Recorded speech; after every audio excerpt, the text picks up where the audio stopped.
Hello my friends, welcome to प्यारी प्यारी comics channel. आज हम के सामने पेश कर रहे हैं महानागायण कॉमिक्स का चौथा भाग, बलि पर्व चतुर्थ खंड। ये नागायण सीरीज के बाद की महानागायण सीरीज है, एक बड़ी मल्टी स्टार महागाथा। तो चलिए शुरू करते हैं महागाथा का चौथा पर्व, चौथा खंड, महानागायण बलि पर्व चतुर्थ खंड, मल्टी स्टार कॉमिक्स। ये देख सकते हैं कवर पृष्ठ, इसमें है भेड़िया डोगा और बीच में ये कौन है जो काना बने बैठे हैं, सुपर कमांडो ध्रुव की शक्ल के। और बहुत ज़्यादा ये सबसे मिस्टीरियस करेक्टर जो अभी तक सामने नहीं आया है, ये भी सामने आके भी अभी पता नहीं चल पा रहा है कौन है। पता लगे।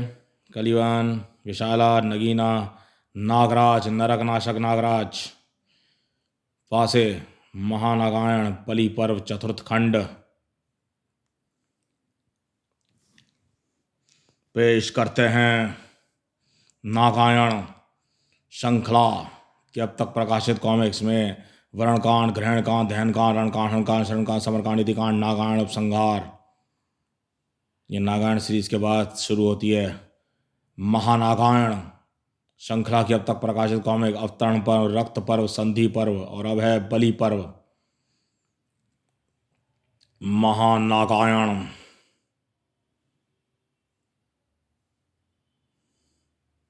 नागराज, नरकनाश नागराज, टोगा, भेड़िया। पेश करते हैं महानागायण चतुर्थ खंड, बलि पर्व।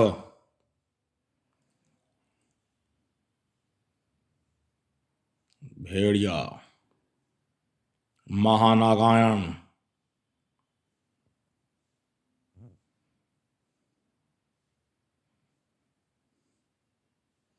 महानागायण। ये शानदार है। अभी तक स्पेक्टर स्टील परमाणु की एंट्री नहीं हुई है अभी तक। इतम युद्धम महत भविष्यति न भूतो न भविष्यति। महानागायण चतुर्थ खंड बलि पर्व।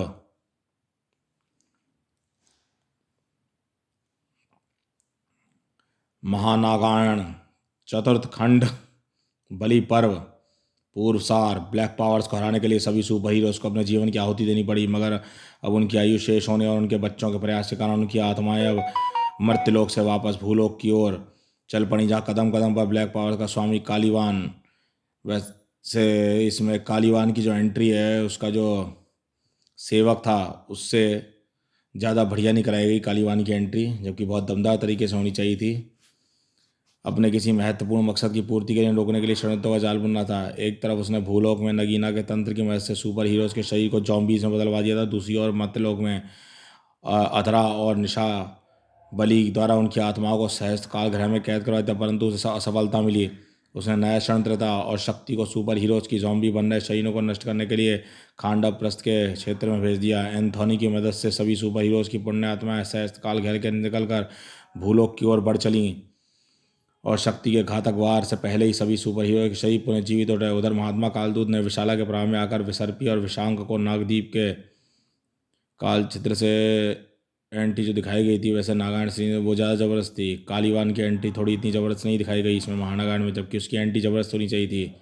खैर, हमें तो इंतजार है उस शख्स का जो त्रिफना सीरीज में त्रिफना लेकर चला गया था, जिसके हाथ में थी वो, उसकी जो है शक्ल इसी सीरीज़ में दिखाई जाएगी, लेकिन कौन सी कॉमिक्स में ये पता लगेगा।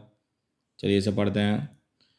विशांक को नागदीप से पच्युत करके खांडव वन का क्षेत्र का शासन दे दिया था। विसर्पी और विशांक वन क्षेत्र खांडव प्रस्थ को नष्ट करके अपना नगर बसाना चाहते थे, मगर खांडव प्रस्थ की रक्षा और देव जाति का प्राचीन योद्धा पुरंदर कर रहा था। खांडव प्रस्थ के लिए भयंकर युद्ध हुआ, परंतु ध्रुव जैसे दिखने वाले एक रहस्यमयी मोर पंखधारी प्राणी ने इस युद्ध को रोका और खांडव प्रस्थ में रह रहे महान शिल्पी वास्तुमय को वनवास से मुक्त कर दिया, परंतु वास्तुमय विसर्पी और विशांक के लिए एक मायावी नगरी नागप्रस्थ का निर्माण किया। नागप्रस्थ में सभी को पता चला कि नागदीप में दूसरे आयाम से आए नरकनाशक नागराज को नाग सम्राट बनाया गया है।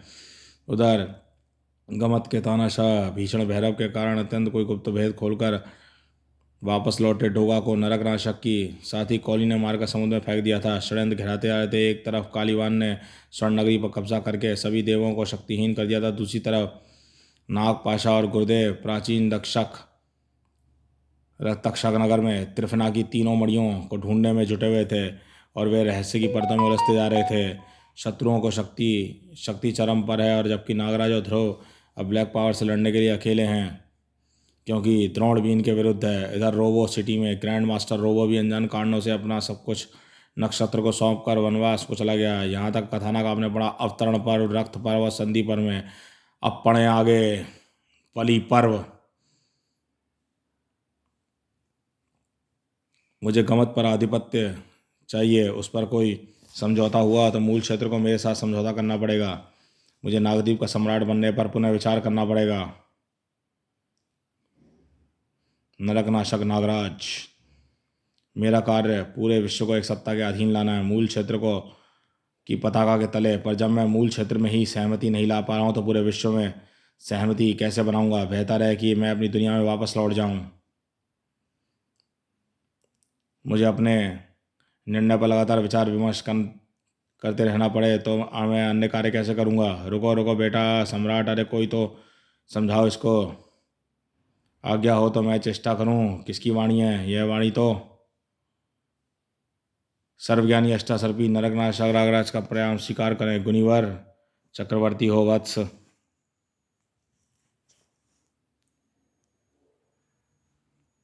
प्रणाम मुनिवर, आपने अपने शिष्य को उत्तम शिक्षा दी है। उसको शिक्षा देने के लिए आपने उसको मेरे पास छोड़ने का एकदम निर्णय एकदम सही था। अब तो मुझे आपसे चक्रवर्ती होने का आशीर्वाद भी मिल गया। अब गमत पर आधिपत्य पाने के लिए हमला भी होकर रहेगा। शिक्षा पाना और शिक्षा का प्रयोग करना दो भिन्न कार्य हैं। नग्नाचार्य में दुविधा को जानकर ही आया हूँ। अब रास्ता सस्ता भी है और कम समय में लक्ष्य प्राप्त करने वाला भी है। आधिपत्य का अर्थ सदैव रक्त बहाकर विजय पाना नहीं होता। तुम गमत से मित्रता पाकर उनको भी अपने अमित अधीन कर सकते हो, यह बात तो सत्य है। परंतु गमत का शासक भीषण भैरव मेरा मित्र क्यों बनेगा? उसको मैं ऐसा क्या उपहार दूं? उपहार दे सकता हूँ जिसको पाते ही वो मेरा मित्र बन जाए। डोगा।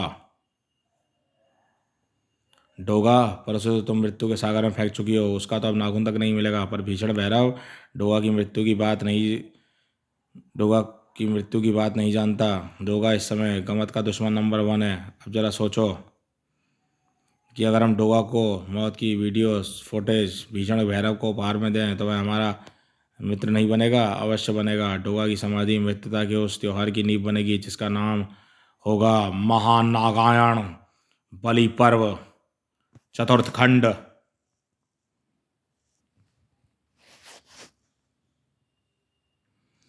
मैं चलता हूँ, मेरा कार्य पूर्ण हुआ। अब हम सीसीटीवी फुटेज को पेन ड्राइव में लेकर गमत जाएंगे ढोल नगाड़ों के साथ। अरे ढोल नगाड़े बजने भी लगे, पर कैसे? ढम ढम ढम। इस कक्ष के तो आसपास आना ही प्रतिबंधित है, फिर ये दुस्साहस किसका हो सकता है? धम धम धम धम। तो तुम यहाँ? विशांग, तुम नागदीप में कैसे घुसे? यह संभव है? और तुम ढोल क्यों बजा रहे हो? क्या तुमको स्मृति दोष हो गया है महात्मा? महामात्य, तुमको तो ज्ञात ही है कि ढोल बजाते हुए आना नागदीप की विशेष निमंत्रण परंपरा है। पर विशांग यहाँ तक कैसे? यह विशांग नहीं, उसका प्रक्षेपण है। देखना, उसका ढोल अभी निमंत्रण पत्र में परिवर्तित हो जाएगा। आप सभी को सादर अभिवादन के साथ मैं विशांग आपको नवनिर्मित नागपस्त के उद्घाटन एवं उसके सम्राट के राज्याभिषेक के लिए आमंत्रित करता हूँ। मूल निमंत्रण पत्र पर आपको अन्य संचार माध्यमों पर भी भेजा रहा है। हम आपको दर्शन अभिलाषी रहेंगे। यह पहली बार होगा जब कोई सम्राट अपने राज्याभिषेक का निरंतर देने स्वयं आया हो। विदा दें नागदीप सम्राट। यह अप्रत्याशित है। मुझे सपने में भी आवाज़ नहीं था कि विशांग खांडा प्रस्थ में कोई नगर बसा भी सकता है। प्रश्न यह है कि नागपस जाना है या नहीं? एकदम नहीं। वहाँ हमारा विशांग को हमारा सम्राट बनने की सहमति व्यक्त करना होगा।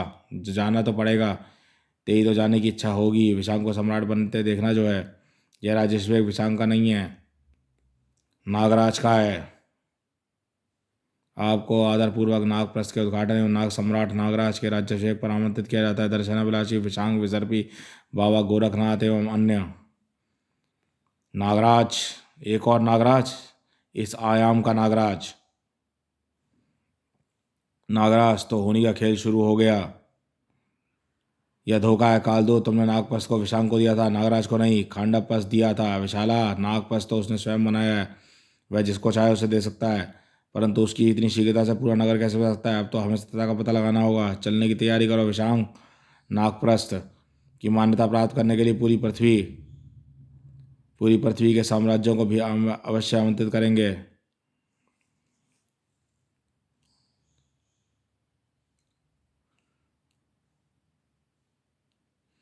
साम्राज्य को अवश्य निमंत्रित, गमत के भीषण भैरव को भी। दुश्मन का क्षेत्र हमारी मित्रता करने का सर्वाधिक उपयुक्त स्थान होगा। गमत में आप सादर आमंत्रित हैं महाराज भीषण भैरव, हम अवश्य आएंगे। एरावत वंशी नागलोक सामग्री रानी उलूपी नागपस्त में सादर आमंत्रित हैं। विशाला का अनुमान सही था, पृथ्वी के प्रत्येक साम्राज्य को आमंत्रित दिया जाता। आप सादर आमंत्रित हैं, हम अवश्य आएंगे। निमंत्रण देने का सिलसिला जारी था। विशांग तुम यहाँ, नक्षत्र या प्रोजेक्शन है? अवश्य कोई खास बात है? रोबो सिटी के शासक श्रीमान ग्रैंड मास्टर रोबो को मैं विशांग नागप्रस्थ के उद्घाटन एवं राज्य सेवा के समारोह में आमंत्रित करता हूँ।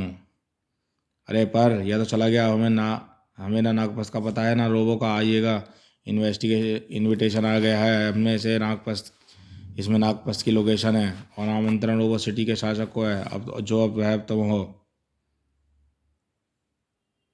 पर अब वहाँ पर हमारा सामना ध्रुव से अवश्य होगा। ठीक रहेगा। बिल्कुल, ध्रुव मिलेगा तो हाई बोल देगा। पूरी दुनिया को एक साथ बताने का इससे बेहतर अवसर नहीं मिलेगा कि रोबो सिटी का कंट्रोलर अब नक्षत्र है। लव यू श्वेता, पैकिंग करें। निमंत्रण सबको जा रहा था, जल हो या थल, सागर जयी नीरनागों के सम्राट महावैल को मैं आमंत्रित करता हूँ। हम अवश्य आएंगे और भेंट के साथ आएंगे। नीरनागों का साम्राज्य हो अथवा देव जाति की स्वर्ण नगरी, सबसे महत्वपूर्ण निमंत्रण को अंतिम स्थान पर रखने से उबाऊ काम में भी रोचकता बनी रहती है। आओ, ये क्या है? मैं इसके पार क्यों नहीं जा पा रहा हूँ? ये मछलियाँ तो आराम से जा रही हैं उसके पार। इस घटना ने सिर्फ विशांग चकित नहीं था, स्वर्ण नगरी के अंदर भी कोई और भी चकित था। अभी लाइट झिलमिलाई थी ना वहाँ, मुझे तो नहीं लगा। तब तुम्हें समझ में आता है, अगर झिलमिलाई हुई तो क्या? ऐसा नहीं है, ऐसा नहीं होना चाहिए माँ। हमारे संयंत्र में ऊर्जा का स्तर सदा एक सा रहता है, जरूर कहीं शॉर्ट सर्किट हुआ है। मैं इस गड़बड़ी का पता लगाने के स्रोत को ढूंढ रहा हूँ। अरे ये तो विशांक भैया की डिजिटल फॉर्म है, किसी अदृश्य बैरियर से टकरा रही है। पर स्वर्ण नगरी के पास तो कोई ऐसा बैरियर दिख नहीं रहा। फिर ये बैरियर, ओ किसी ने डिजिटल सिग्नल्स को रोकने के लिए इनक्रिप्टेड बैरियर लगाया है, क्योंकि जैविक रूप में मछलियाँ इसके आर पार हो रही हैं, पर विशांग भैया की डिजिटल फॉर्म नहीं हो पा रही। पर अब क्या करूँ? ओह, विशांग भैया तो मछलियों के अंदर घुस रहे हैं, क्योंकि मछलियाँ ब्लॉक को पार कर रही हैं, और पर विशांग भैया कहाँ? ओहो, विशांग भैया को वहाँ मेरे सिग्नल मिले और उन्होंने तुरंत मेरे कनेक्ट कर लिया है। कुछ मैसेज देना चाहते हैं, पर क्या? मुझे इस संदेश को देव मंडल अध्यक्ष को दिखाना होगा, वे इस पर कोई निर्णय लेंगे। यह नागप्रस्थ से नागराज के राज्याभिषेक का निमंत्रण पत्र है। अब आप ही बताइए, इसका क्या करना है? देवों को नागों से भला कैसा संबंध? वैसे भी हमें इतनी मेहनत देवों को स्वर्ण नगरी की पहचान गुप्त रखने के लिए की है। इस आयोजन में सम्मिलित हुए तो हम पूरे विश्व में देवों के अस्तित्व और स्थिति का डंका स्वयं पीट देंगे। यह तो कोई निमंत्रण लगता है। अब आप अपना ध्यान इस बात पर जांच पर रखिए कि हमारा सिस्टम ब्रीच करके जैम के कंप्यूटर तक वह संदेश कैसे आया। वेदा, क्या हुआ है? देव जाति के पास भी नागपत से निमंत्रण आया है ना? अब तो विश्वास करोगे कि नरकनाशक को भीषण भैरव से संधि करने के लिए मनाने के लिए भेजा गया था, परंतु मैंने आते आते नागायन द्वार से ही निमंत्रण भी देखा था। मुझे अभी विश्वास नहीं हो रहा है। मेरे पास क्षेत्र को 10 मिनट पहले की तस्वीर है। वहाँ कोई नगर नहीं है, वहाँ तो जंगल है। सुना है वह माया नगरी है, प्रवेश की आज्ञा मिलने की पश्चात ही दिखती है। ये क्या कह रहे हो? तब तो मुझे जो चाहिए वह यहीं पर है, और इसका पता लगाने के लिए मुझे किसी अत्यंत उपयुक्त पात्र को वहाँ भेजना होगा। गर्र गर्र, सू सू, गर्र गर्र गर्र, कर्र कर्र। भूख एक ऐसी त्रासदी है, कर्र। भूख और मौत दोनों ही।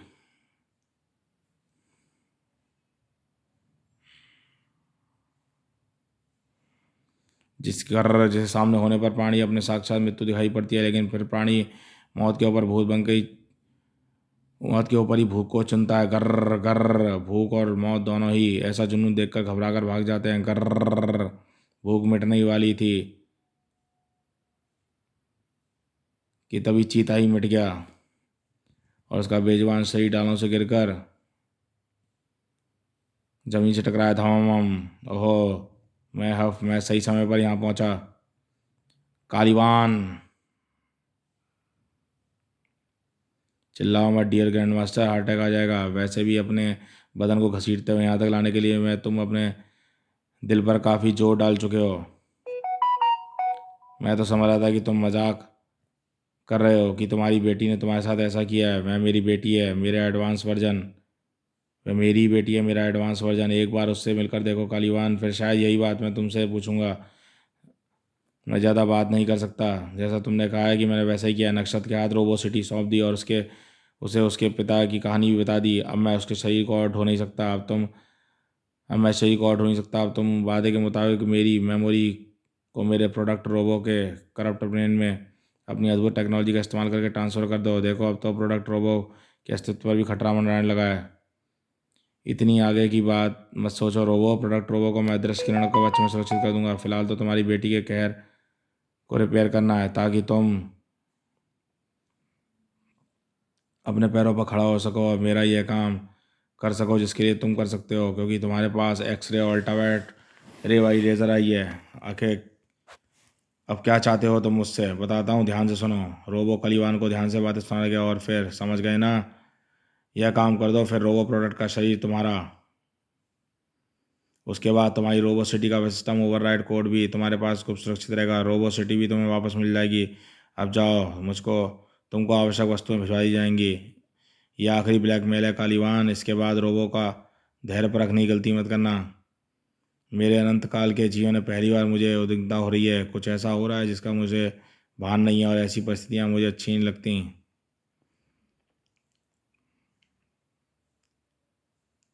उनका कोई सुराग मिला नहीं। मैंने पूरी पृथ्वी हर मानस को छान लिया 3 बार, परंतु उनका मानस कहीं नहीं है। ऐसा लगता है जैसे वह इस पृथ्वी पर है ही नहीं। परंतु यह संभव है। असंभव क्यों? कली काली हो सकता है वह किसी दूसरे आयाम में चले गए हों। यह विचार मुझे भी आया था प्रिय, इसलिए मैंने पिछले 1 वर्ष में इस पृथ्वी पर खुलने वाले हर आयाम द्वार की जांच की है। मेरे पास हर आयाम द्वार से आने जाने वालों का हिसाब है और उसे किसी भी आयाम द्वार का प्रयोग नहीं किया है, ना पृथ्वी का, ना ही पृथ्वी के बाहर। और फिर वह हैं कहाँ? कुछ तो करो गुरुदेव। हाथ पर हाथ धरकर बैठने से कुछ नहीं होगा। अब मान भी लो कि हम यहाँ पर फंस गए हैं। यह आ गया नागपाशा जो दुर्योधन बना हुआ है सीरीज में। शायद आए थे हम यहाँ पर त्रिफना की मणियों की 3 मणियों का इतिहास जानने, लेकिन अपना इतिहास जानने में व्यस्त हो गए और अब हम स्वयं इतिहास बनने वाले हैं। वैसे तुम्हारा इतिहास तो मुझे अभी तक नहीं पता। तू तो या तो शांत रहे या हास की बात कर। इतिहास की बात कर। बातें तुमसे मेल नहीं खाती। अब शांत रहो, मुझे सोचने दो।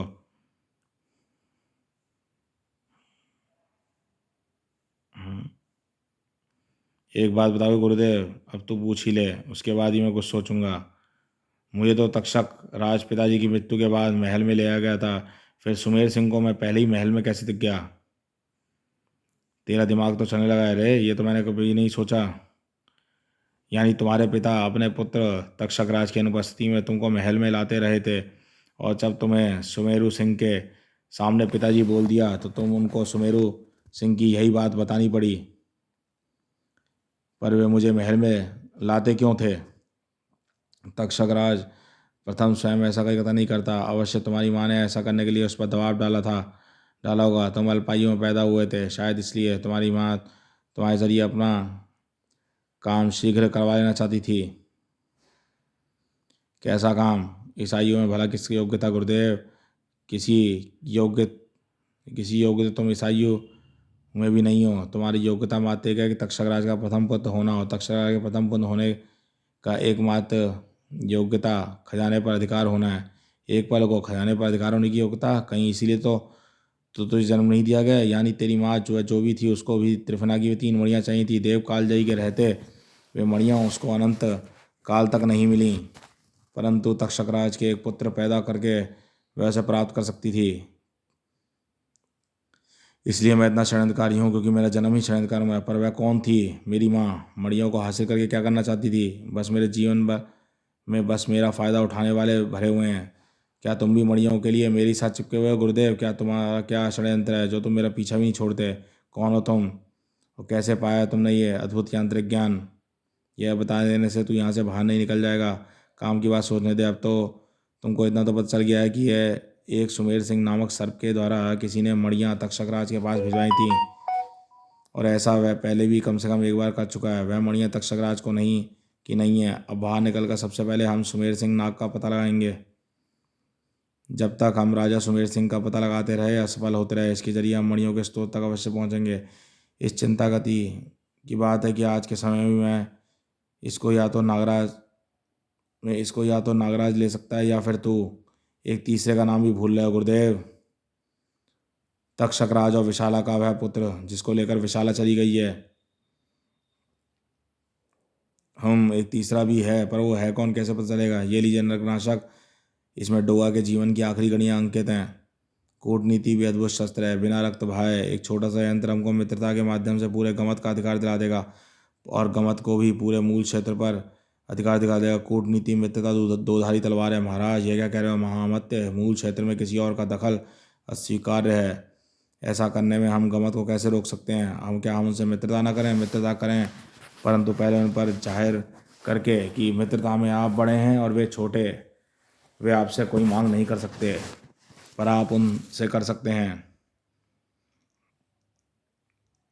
और यह करने का तरीका क्या है? भीषण भैरव को अपने शारीरिक बल पर बहुत अहंकार है।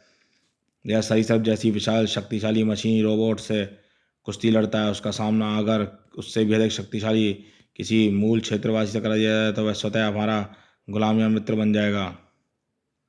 उत्तम सलाह, बिल्कुल ऐसी असीमित शक्ति का स्वामी है हमारे पास। काली नरकनाशक आए हमसे शेष शक्ति नाराज को बुलाओ। हमारे साथ नागप्रस्थ प्रस्थान करेगा। अब हम कदम वापस नहीं ले सकते नागराज। अब किसी पल नागप्रस्थ में अतिथियों के आगमन का प्रारंभ हो जाएगा। यह आ गया विश्वरक्षक नागराज। परंतु मुझे नागप्रस्थ का सम्राट बनने पर अभी भी आपत्ति है गुरुपूज्य। यह मुझको दान में मिला है। दान में मिली किसी वस्तु को भी सामर्थ्य का भाव नहीं आता। वैसे ही मुझे नागप्रस्थ की कोई आवश्यकता नहीं है। नागप्रस्थ को तुम्हारी आवश्यकता है नागराज, और दान में खांडाप्रस्थ तुम्हें नहीं मुझे मिला है था। अधिकार से तो सदैव ये तुम्हारा ही था, और कोई भी सिंहासन बैठकर राजा नहीं बनता। वह जो राजा होता है वह सिंहासन पर बैठता है। बाबा गोरखनाथ ब्लैक पावर के समक्ष इस निमंत्रण के माध्यम से अपनी पुण्य शक्ति का प्रदर्शन करना चाहते थे, और सभी शासकों में तुम्हारे नाम के कारण इस निमंत्रण को सहर्ष स्वीकार किया। परंतु अगर निमंत्रण में राज्याभिषेक का हो, दसपति साम्राज्य में निमंत्रण स्वीकार नहीं। अरे ये भूमि कांप क्यों रही है? क्या पाताल साम्राज्य निमंत्रण ना मिलने से क्रुद्ध हो गया है? नहीं, मेरे सूक्ष्म सर्पों को भूकंप का पूर्वाभास हो जाता है। ये भूकंप नहीं था, कुछ और था। हेलो नाग पर स्वागत के अंत कोई सुन रहा है?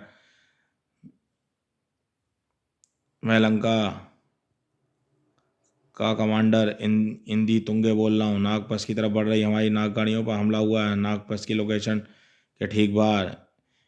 क्या ये आपके स्वागत का तरीका है? सुरक्षा की कोई व्यवस्था नहीं है। हमारे महामहिम बड़ी मुश्किल से बच तो गए हैं, परंतु उनकी समुचित चिकित्सा की अतिशीघ्र आवश्यकता है।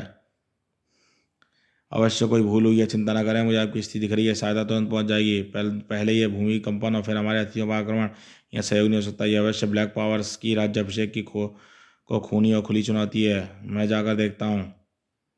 जब निमंत्रण मेरे नाम से गया है तो ये चुनौती मेरे राज्याभिषेक को दी गई है। उन्हें समुचित उत्तर भी नागराज से ही मिलेगा।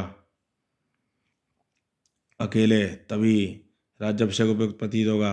यहीं पर हमारे अतिथियों पर आक्रमण हुआ है, हमलावर भी यहीं पर होगा।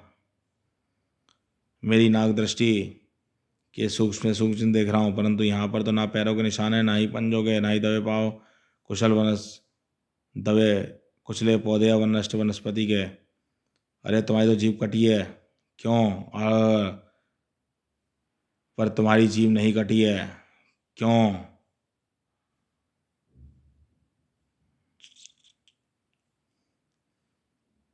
अब इस वन में मौजूद हर मानव की जीव तब तक कटती रहेगी जब तक युवराज की जीवा की दक्षिणा लेने वाले द्रोण की जीव हमको नहीं मिल जाती। दुर्लभ प्राणी, जी हाँ, ये भेड़िया का एक पुत्र था शायद, जिसकी जीभ काट ली गई थी। द्रोण ने ले ली थी जिसकी जीभ काट के दक्षिणा में। अब खुद भेड़िया आएगा बदला लेने नागराज से शायद। न यहाँ पे आएगा बदला लेने। ओहो, तो तूने मुझे बिना हाथ लगाए जीभ से ही उठाकर पटक दिया। शक्तिशाली है तू। तू अवश्य उस बालक की ओटा की बात कर रहा है। इस कृत्य का मैंने भी विरोध किया था, परंतु द्रोण के किए दंड का तू हर निरपराध को दंड नहीं दे सकता। वैसे भी द्रोण यहाँ से जा चुका है, तो फिर द्रोण का दंड तुझे मिलेगा। द्रोण किन्हीं नागराज ध्रुव को ही शस्त्र ज्ञान दे रहा था, यानी तुझे। अब तेरा गुरु ही तेरे प्राण लेगा और अपने ही शस्त्र लेगा। रोबोलाफ।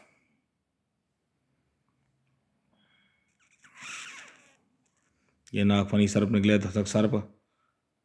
प्रणाम द्रोण के रोबोट। भेड़िए रोबोलाफ, यह तो वही है, लेकिन उस बच्चे योटा के साथ जंगल में लुप्त हो गए थे।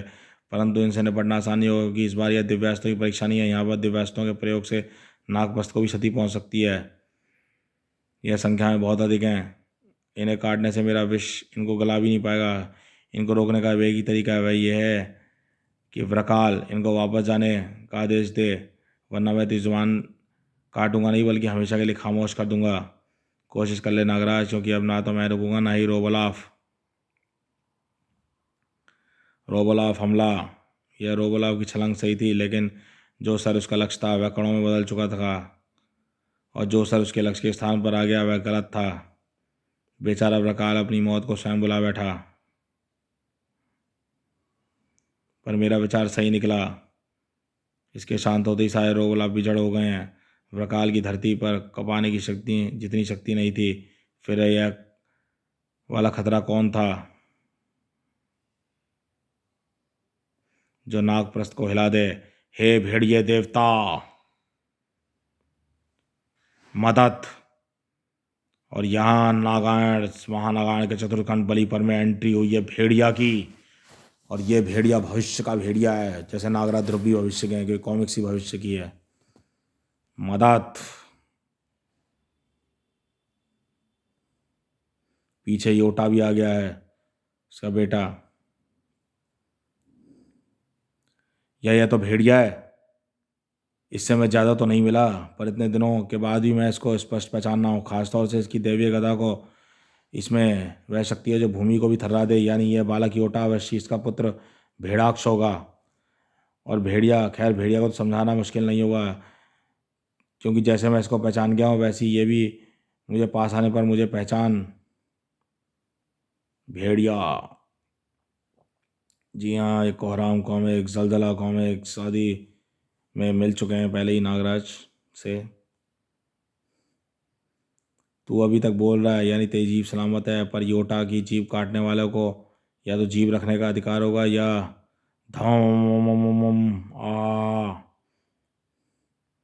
तेरा प्राण रखने का। आहा!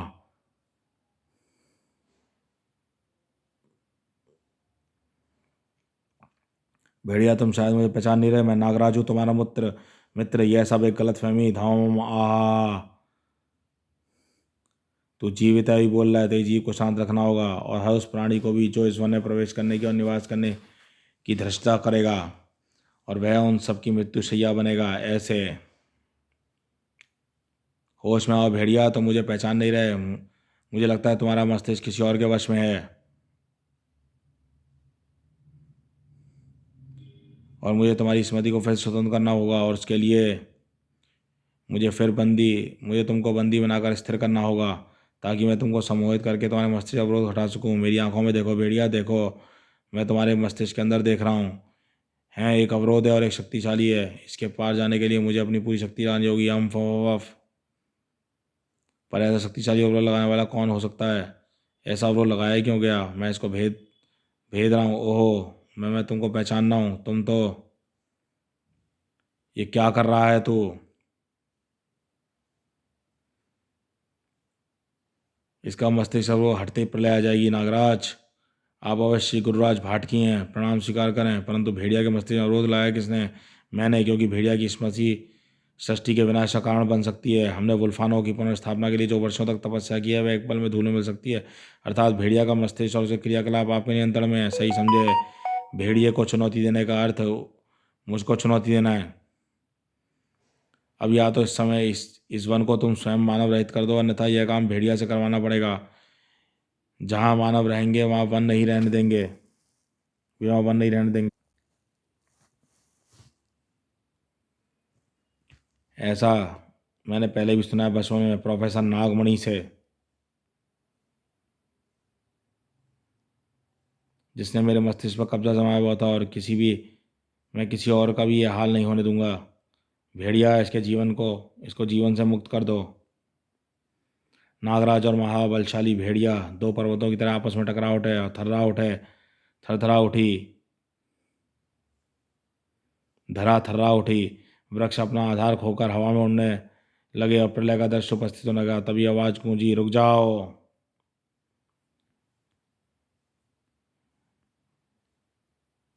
अपने राज्याभिषेक से पहले ही अपने राज्य का विनाश करने पर क्यों उमदा हो नागराज? यह इस शुभ घड़ी में ऐसा विघ्न अनुचित है। गोरखनाथ, क्या ये तुम हो? भाटकी तुम, ये क्या रूप बना रखा है तुमने? तुम तो षष्ठीकर्ता के पद्धति के उपासक रहे हो, और तुम षष्ठी पालन प्रणाली के साधक रहे हो। मेरा ऐसा रूप मेरी भेड़िया जगत की षष्ठी वुल्फानों के साथ एकाकार होने के कारण है। और तुम षष्ठी पालन में साधना सिद्धस्त हो गए हो। लगता है मुझे तुम्हारी आवश्यकता पड़ेगी, तब तुम चाहोगे मैं उपस्थित हो जाऊं, परंतु तुम अपनी सृष्टि के बाहर क्यों भटक रहे हो? बोलकर बता नहीं सकता गोरखनाथ। यह विवरण मैं तुम्हारी स्मृति के बाद में प्रेषित कर दूंगा। अभी मुझे योटा के साथ जाना होगा। मेरे आने पर तक तुम भेड़िया को अपने पास रखो, बस इसके मस्तिष्क से छेड़छाड़ मत करना। भेड़िया, तुम मेरे अगले संदेश तक गोरखनाथ और नागराज के साथ ही रहना। यह तीसरे उत्तराधिकारी का नाम लेकर तूने मुझे टेंशन में डाल दिया। अब तो हमको यहाँ से अतिशीघ्र बाहर निकलना पड़ेगा, कहीं वह तीसरा भी मड़ियों के पीछे ना पड़ा हो। हम किसी के पास हमारे जितना षड्यंत्र रचने का समय नहीं होता गुरुदेव। पर मुझे यह सुरसुरी क्यों हो रही है? सुरसुरी तो मेरी त्वचा पर भी हो रही है, परंतु यह तो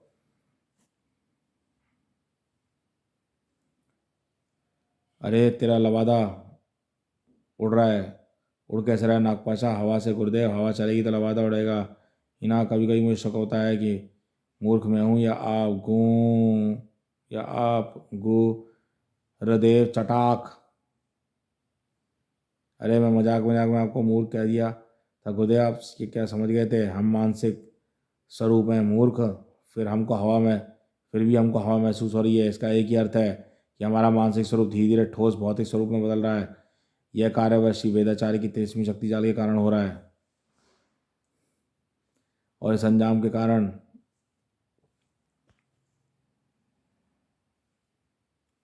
कारण हमको भी इस समय धारा इस अंजाम का कारण भी हो सकता है, जिसने वह शक्ति अनजान शक्ति भी हो सकती है जिसने हमको समय धारा में देख लिया था। संभव है, पर हम ऐसे बदलते रहे तो हमारा यांत्रिक तक्षक नगर से निकलना असंभव हो जाएगा। हम अनंत काल तक यहीं बंदी बनकर रह जाएंगे। अनंत काल तो मेरा होगा ना गुरुदेव, क्योंकि अमर मैं हूँ। तुम तो मरकर इस जंजाल से निकल जाओगे। मुंह अच्छा नहीं है तो बातें तो अच्छी किया कर। ऐसी स्थिति में तैयारी मैंने पहले से कर रखी थी। भविष्य का एक मॉडल मैंने पहले से ही तक्षक नगर मॉडल में रखवा लिया था। उसके ज़रिए हम भविष्य से संपर्क करके तुरंत बाहर निकल जाएंगे। अब चलो, हमको शीघ्र ही उस स्थान पर पहुँच कर यहाँ से शीघ्र बाहर निकलना। एक बात बोलूँ गुरुदेव? जो कहना है कह, मुँह चला पर पैर भी चलाता रहे। आपने उस तीसरे उत्तराधिकारी के कारण मरियों की चिंता बढ़ गई है ना? अब वैदाचार्य की कृपा से हमारा रूप ठोस रहा है, यानी हम इस नगरी में उन मणियों को उठाकर उनको तक्षक नगर में किसी ऐसे गुप्त जगह पर छिपा सकते हैं जिसके पास सदियों बाद भी हम लोग जाने। फिर तो तीसरा उत्तराधिकारी हमको कभी ढूंढ नहीं पाएगा। पिछले कुछ समय से तू लगातार समझदारी की बातें कर रहा है, पर कैसे? तेरा प्लान A1 है। रिस्क है, पर यह खतरा सहर्ष मोल लिया जा सकता है, क्योंकि इसका इनाम बहुत बड़ा है। सम्मानित अतिथि आने शुरू हो गए हैं। विशांक, आप श्रीलंका के राष्ट्राध्यक्ष हैं।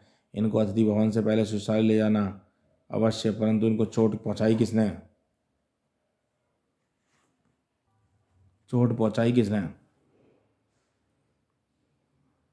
इन्होंने। परंतु इनको आमंत्रित किसने किया? ये किसके अतिथि हैं? मेरे। ये भेड़िया जगत वुल्फानों के सम्राट हैं। भेड़िया, स्वागत है मित्र। मैंने तुमको आखिरी बार कोबी और भेड़िया के विभक्त रूपों में देखा था, इसलिए मैं तुमको पहचान नहीं पाया।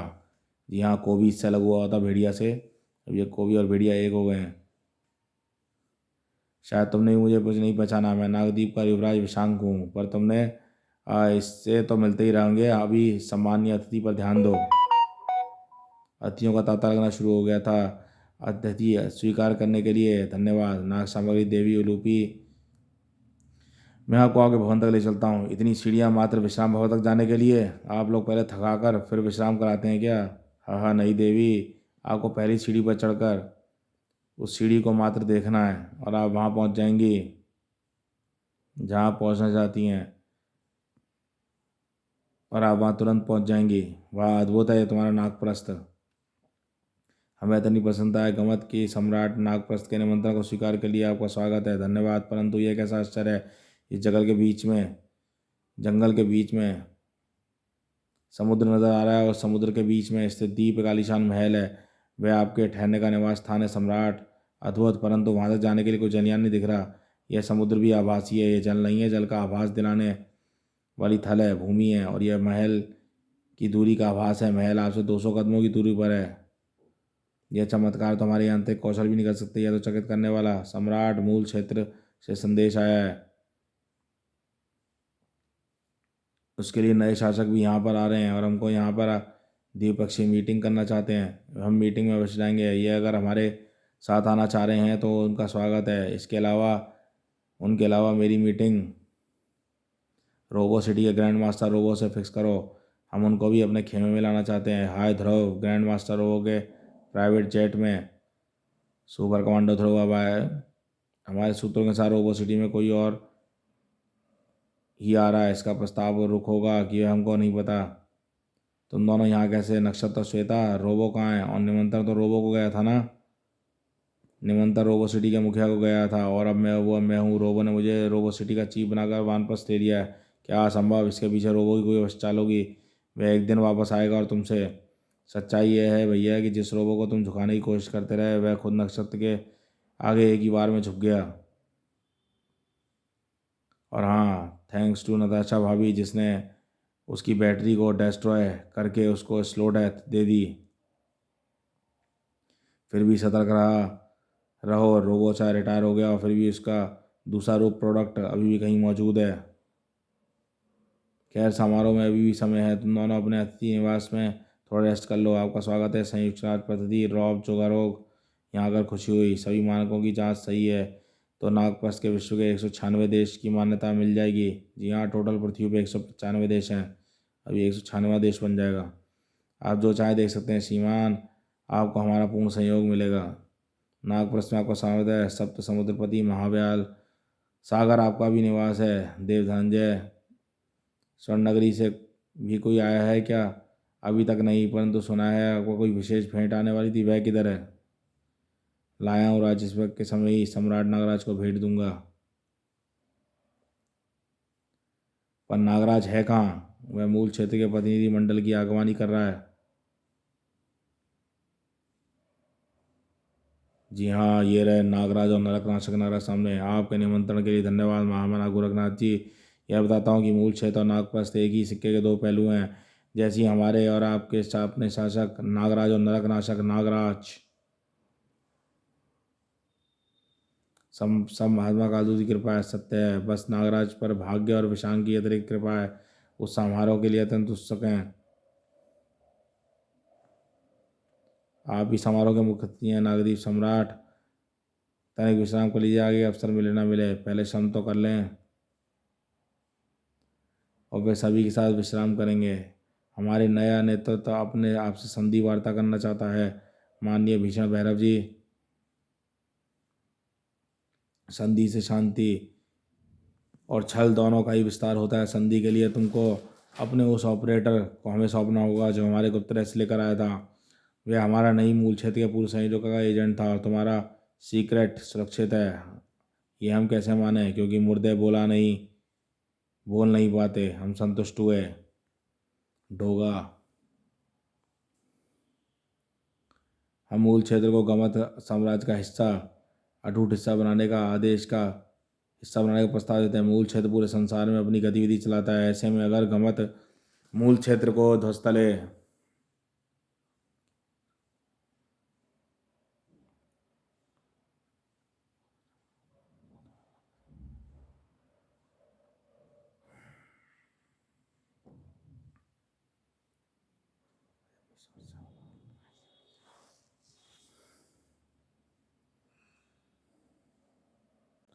गमत मूल क्षेत्र ध्वस्त चले आएगा तो गमत की भी शक्ति बढ़ेगी और हमारी भी। हाँ हाँ, अच्छा हास्य था। बहुत दिनों बाद इतना खुलकर हंसा हूँ मैं। तो चलो हम तुमको थोड़ा सा और खोल देते हैं। इतना घातक वार कौन है रे तू? नाराज, तुझे चुनौती देने वाले का मुझे मुझे सालों से इंतजार था। मुझे ललकारने के लिए मैं गमत में प्रवेश नहीं कर पाया, इसलिए मैं तेरे गमत से बाहर आने की प्रतीक्षा कर रहा था। बहुत दिनों बाद किसी के से लहू से नहाने का अवसर मिलेगा, वरना इतने दिनों बाद मुझे तेरी मशीन के तेल से तर होना पड़ रहा था। लगता है भीषण भैरव की जगह तुमको अपने ट्रम्प के इस इक्के को बचाना होगा। नाराज जय ऊर्जा खाता है, भीषण भैरव इससे बच नहीं सकता और हर जीवित प्राणी इसका भोजन है सिवाय मेरे। मेरी विषाली ऊर्जा खाने के प्रयास में विखंडित होने लगा था, तभी से मेरा सेवक है। तुम बस तमाशा देखती जाओ, तेरा लहू में नहाने का शौक अवश्य पूरा होगा। बस वह लहू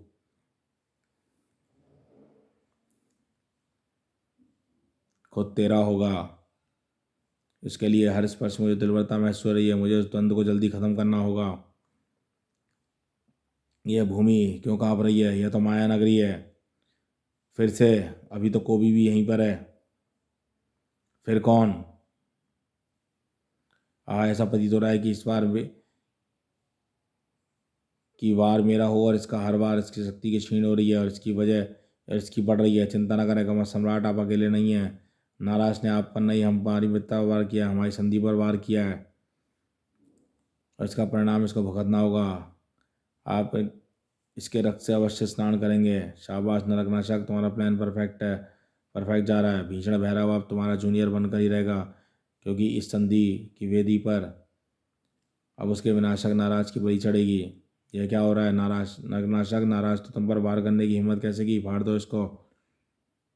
कुछ गलत हुआ है। भीषण भैरव के अंदर कुछ अलग प्रकार की ऊर्जा है और वह जैव ऊर्जा बदलकर मेरी विशाली ऊर्जा का सीमित प्रतिरोध कर पा रहा है।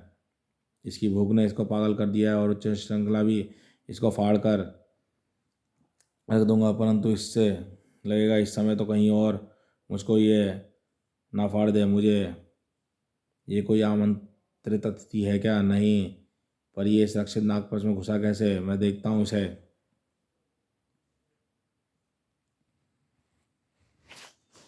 घुसा कैसे? मैं देखता हूँ इसे। रुको देव धनंजय, इस प्राणी को प्रत्यक्ष रूप में अपार शक्ति वर्ग बल है, पर इसको हम में से कोई रोक नहीं पाएगा। तो फिर क्या हम बस तमाशा देखते रहें?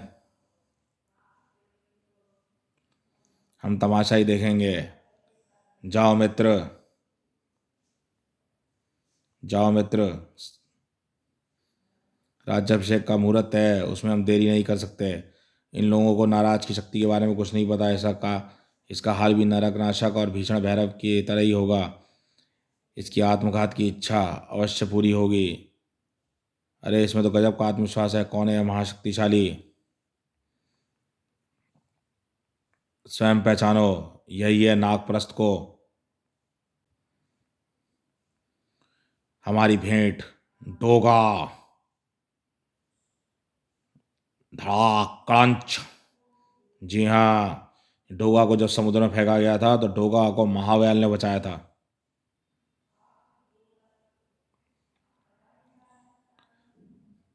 परंतु बाबा गोरखनाथ के अनुसार तो मूल क्षेत्र के माध्यम से डोगा की मृत्यु की सूचना ही थी, पर कोई डिटेल नहीं थी। फिर ये आपके पास कैसे संयोग था?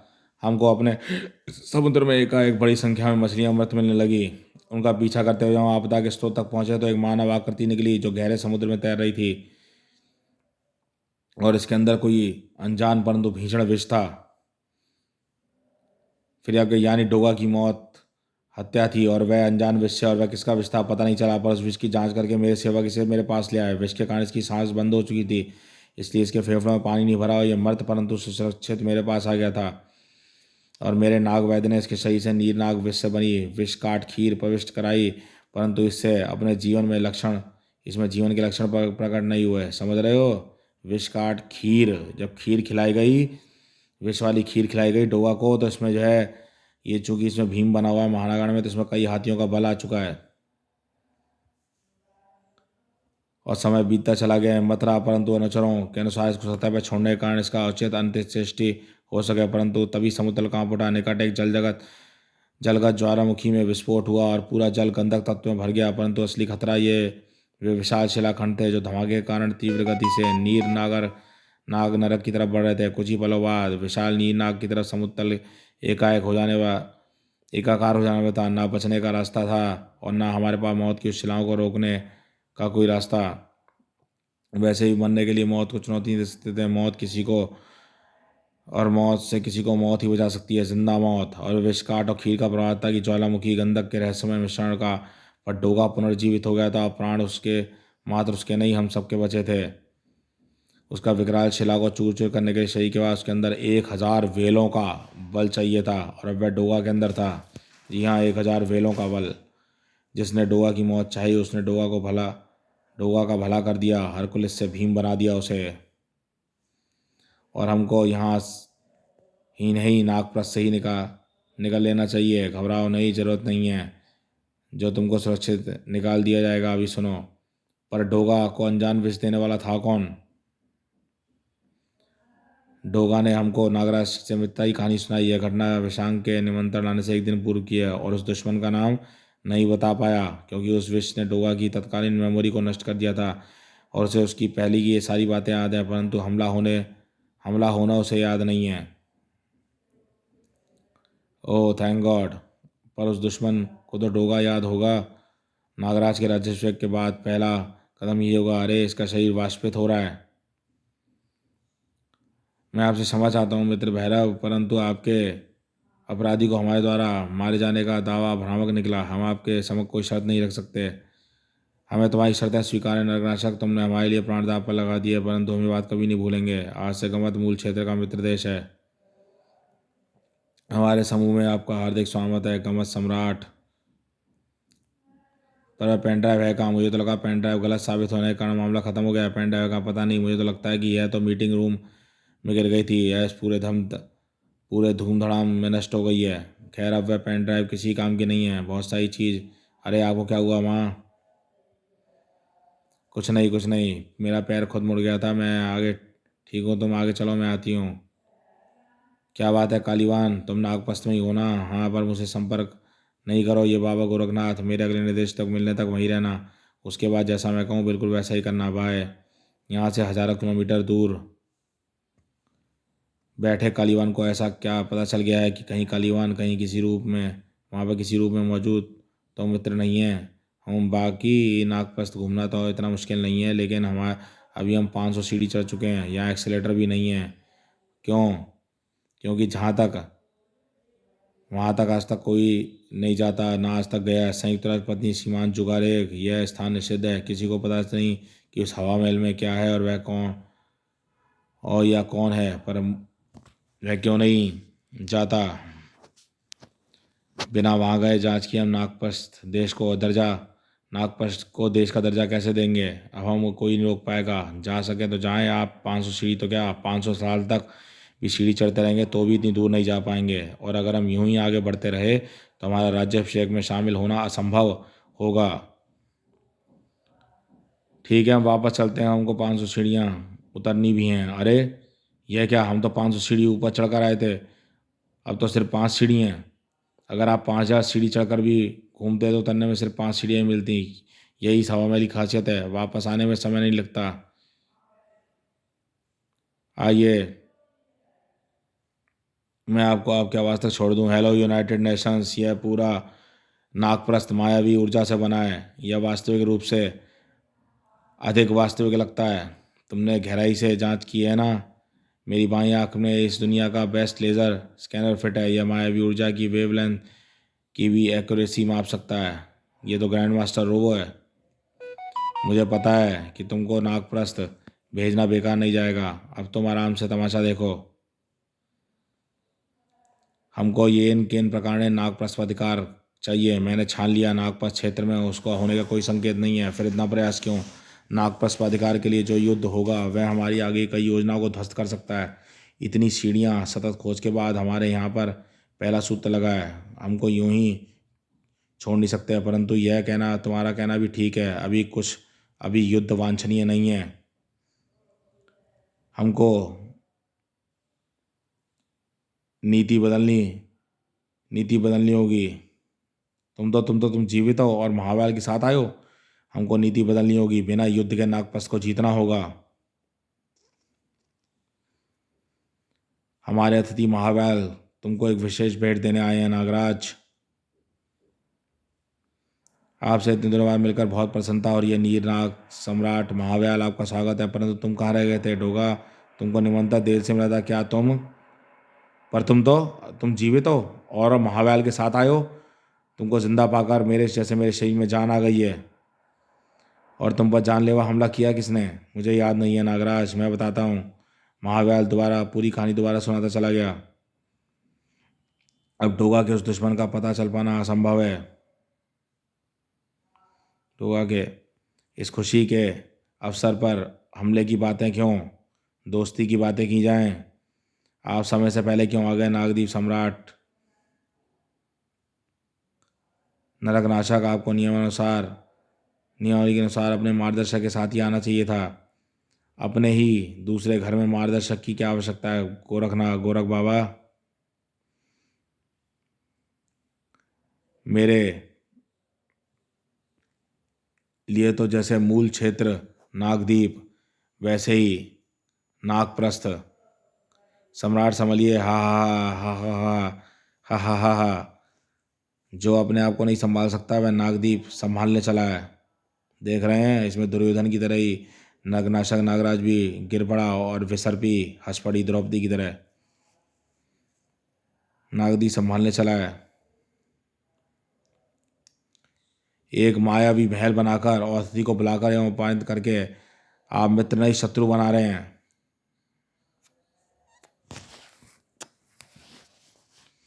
हमने ऐसी स्थिति से बचने के लिए मार्गदर्शकों को रखा है। आपके साथ दुर्घटना हुई, हमें खेद है नरकनाशक। अगर आप मार्गदर्शक के साथ आते तो ऐसा नहीं होने देते,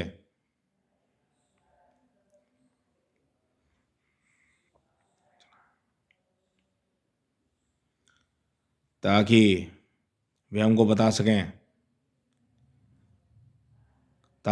बता सकें कि तुम जहाँ चल रहे हो वह जल दिखने वाली भूमि है और हम भी उस पर चल सकते हैं। गड़प नहीं, यह बताने के लिए कि उस तरफ पानी ही है और आप उस पर चल नहीं सकते।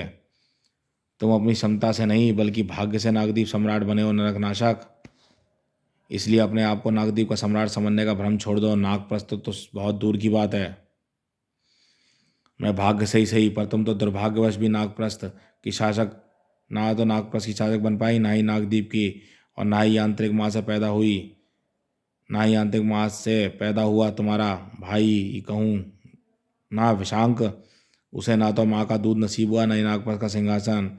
हाँ, बिना किसी टकराव के नागप्रस्थ पर कब्जा कर लेने में वाली सोच रही हूँ। कालीवान, क्या हुआ आपको? आप पहले भी समय कम है, तुम महामात्य की मदद लो। वह तत्काल योजना बनाने में सिद्धस्त है। आप क्या सोच रही हैं देवी विशाला? यहाँ सम्राट नरकनाशक का अपमान हो रहा है। हाँ हाँ हाँ, बदला लेना होगा महामात्य। बिना युद्ध के नागप्रस्थ को अपने अधीन करना ही होगा। अभी जो आज्ञा राजमाता, आप बस देखती जाइए। राजमाता, वाह। महामात्य की स्वामी भक्ति अब हमारी तरफ झुक रही है। आप भाग्यशाली हैं कि हमारे अतिथि हैं नरकनाशक, इसलिए आपकी जीव अभी तक आपके पास है। तुम भी भाग्यशाली हो कुमारी विसर्पी कि हम तुम्हारे नगर में हैं, वरना तुम्हारा धड़ यहाँ होता और फिर सिर नावदीप में। रुको रुको, यहाँ पर वैमनस्यता बढ़ाने नहीं आए हैं। और तो वैसे भी सबसे भाग्यशाली तो नागराज है, क्योंकि वह क्षेत्र तो महात्मा कालदूत ने विशांक को दिया था, परंतु बिना कुछ किए राज्याभिषेक नागराज का हो रहा है। अब अगर अलग अलग भाग्य आपस में युद्ध कर सकते हैं, तभी आपका निर्णय हो सकता है कौन अधिक भाग्यशाली है, यानी आपके अनुसार जो योग्य है। यह सब विवाद तो जैसे खत्म हो जाएगा, क्योंकि भाग्य का मुकाबला तो ऐसा हो नहीं सकता। चलिए राजस्व की प्रक्रिया पूरी करते हैं। तरीका है माननीय गोरखनाथ, पासा करता है भाग्य का निर्णय। नागदीप की प्राचीन परंपरा है, या कहिए तो बिछाओ बिसात, या आप पीछे हटना चाहते हैं तो हट सकते हैं। आप यहाँ पर नागराज के राज्याभिषेक के लिए आए हैं, पासा फेंकने के लिए नहीं। यहाँ पर अमात्य बनाए शकुनी। मैं तैयार हूँ। मैं किसी एक के मन में भी संदेह हो तो मैं सिंहासन की सीढ़ियाँ नहीं चढ़ूंगा। यह उकसावे की कार्यवाही है नागराज। इस जाल में मैं निर्णय ले चुका हूं। बाबा सुना है भाग्य वीर का साथ देता है। आज आजमा लेते हैं। महामात्य नागराज की इच्छा पूरी करो। बिसात बिछाओ। कालीवान महामात के सहयोग से तुम्हारा निर्णय सही था। काम हो रहा है। मुझे पता था कि महामात्य कोई ना कोई रास्ता अवश्य निकाल लेगा। नाग प्रस्ताव पर लग चुका है, परंतु पासा अगर नागराज के अनुसार गिरा तो मूल क्षेत्र भी हाथ से जाएगा। 500 में इतनी हिम्मत नहीं कि कालीवान के विरुद्ध जाएं। अब नागप्रस्थ के साथ भी हमें मिल जाएगा जिसकी हमें युगों इसके साथ हमें नागप्रस्थ साथ ही हमें मिल जाएगा जिसकी हमें युगों से तलाश थी। परंतु मुझे किसी के नहीं मिलने की चिंता है तो बस नगीना की। मेरी कैद तोड़कर वह न जाने कहाँ जाकर छुप गई है। पर नगीना से हमें क्या डर, वह अशरीरी हो गई है ना। अघोर चक्र से मुझे सूचना मिल चुकी है कि नगीना ने आंशिक रूप से नागराज जैसी कई पुण्यात्माओं की शक्ति को अपने निराकार रूप में सोख लिया है और अब वह है तो अशरीरी परंतु पहले से कई गुना अधिक खतरनाक हो गई है। उसका पता चलना बहुत आवश्यक है। इधर सुपर कमांडो ध्रुव भी आ गया है जो डोगा से मिल रहा है। तुमने तो चमत्कारी रूप में पूरी चौसर की टेबल को प्रकट कर दिया महामात्य। अब पांसे भी ला दो। बस आए समझिए राजमाता। यह रहे पांसे। पहला दाव नागराज चलेगा। क्रमशः जो जीतेगा उसको मिलेगी शतैया मौत और उसका जीवन अनंत काल के लिए काटेगा अज्ञात पर्व। प्रतीक्षा कीजिए इस महायुद्ध के अगले खंड की। जी हाँ, ये थी शानदार कॉमिक्स जहाँ पे चल चुका है एक दाव खेला जाएगा अब नागराज और नरकनाशक नागराज के बीच में। और यहाँ पे क्या क्या दाव पड़ेगा, कौन क्या हारेगा, या अब क्या होगा आगे, ये पता लगेगा हमें अज्ञात पर्व में, आगे की कहानी में। अज्ञात पर्व। नागप्रस्थ दाम में हारने के बाद शेष शक्तियों को भुगतना होगा 1 वर्ष का अज्ञातवास। शक्तियों को दांव पर लगाने के बाद नागप्रस्थ दाम में हारने के बाद शेष शक्तियों को भुगतना होगा 1 वर्ष का अज्ञातवास, अन्यथा देने होंगे प्राण। महान राज कॉमिक्स बाय मनोज गुप्ता में महानागायण श्रृंखला का आगामी विशेषांक महानागायण अज्ञात पर्व पंचम खंड।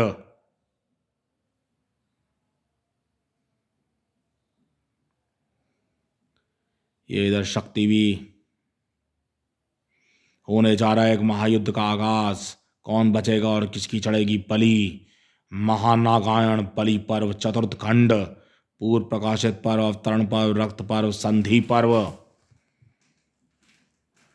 दोस्तों कैसी रही कॉमिक्स बताइएगा। चैनल पर फर्स्ट टाइम आया चैनल को सब्सक्राइब कीजिए ऐसी औसम कॉमिक्सों के लिए। महानागायण पांचवा पंचम खंड अज्ञात पर्व। ये रहा उसका शानदार ऐड कि जब दाव पर लगेगी, जब दाव खेला जाएगा तो क्या होगी, बिसात बिछेगी और कौन हारेगा कौन जीतेगा क्या जीतेगा। सुपर कमांडो दो धनंजय, डोगा, नागराज, कालीवान, भेड़िया और अज्ञात पर्व में 1 वर्ष का अज्ञातवास काटेंगे सुपर हीरोज अपने आप को छुपाकर। कैसे इसमें हमें साफ साफ दिख रहा है अज्ञात पर्व में नागराज शाह, इधर डोगा भी छुपा हुआ है, सुपर कमांडो ध्रुव भी दूसरे रूप में, भेड़िया भी दूसरे रूप में। और आपको जानकारी होगी साथ में आ चुका है परमाणु। लेकिन परमाणु की एंट्री कैसे होगी यह हमें पता लग गया अज्ञात पर्व में। परमाणु इसमें एंट्री ले चुका है। ये है अज्ञात पर्व का शानदार ऐड। अज्ञात पर्व में हमारी मुलाकात होगी परमाणु से भी। अज्ञात पर्व महानागायण अज्ञात पर्व। 5 सुपर हीरो सामने आ चुके हैं। नागराज, ध्रुव, डोगा, भेड़िया, परमाणु अपने छद्म वेश में, परमाणु स्पेक्टर विनय के रूप में। यह अज्ञात पर्व का एक आगामी ऐड है जिसमें ब्लैक होल में कोई गिर रहा है और क्या होगा आगे ये पता लगेगा शानदार अज्ञात पर्व कॉमिक्स में। ये भी ब्लैक होल का एक और गिर रहा है, उसमें कोई अज्ञात पर्व का केस, कालीवान कालीवान। ये एक और अज्ञात पर्व का आगामी एक ऐड जिसमें कोई बढ़ता जा रहा है, और ये है ग्रैंड मास्टर रोबो जो एंटर हो चुका था नागप्रस्थ में।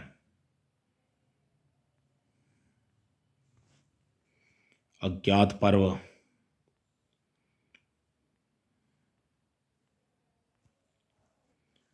अज्ञात पर्व ग्रैंड मास्टर रोबो।